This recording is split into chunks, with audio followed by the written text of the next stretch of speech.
Most of these devotions tend to be kind of little sermons. This is going to be a bit of a deviation from that. This is just something that I've noticed. I'm very lucky to be a communication professor at Bethany Lutheran College, and I do tend to kind of think a lot, even obsess a little bit, about how Christians have employed communication through history. And it's something that jumps out at me to look at history and see how God seems to have positioned his church right at the epicenter of every single communication revolution that has ever taken place.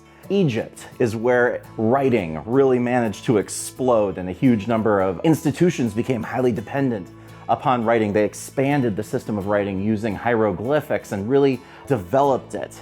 And it just so happened at that time, the children of Israel were there in slavery. The only people in Egypt who could actually learn to read and write would have been aristocracy and priests. And it just so happened that the way God chose to deliver Moses was by bringing him into a palace where he would have been one of the very small portion of the population that actually could learn how to read and write. And then God made use of that right away when he had Moses record 10 Commandments on Mount Sinai.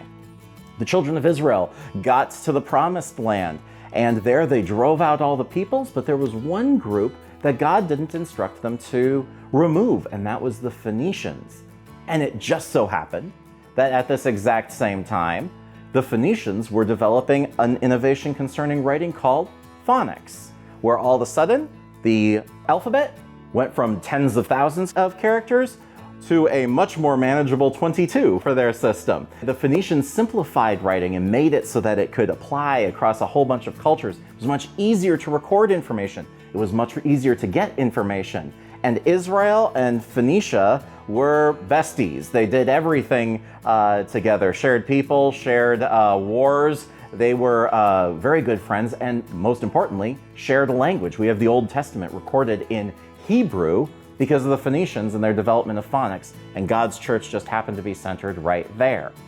When the canon of Scripture, the books that we have in the Bible, started coming together, the church was kind of headquartered in Rome at the time, and it just so happened that at the same time they were inventing the Codex. They were inventing a book. So we have the Bible in the form that we've got it, where a whole bunch of different books have been put together into this single searchable, browsable compendium because of the technological innovation that happened to take place right where the church was centered.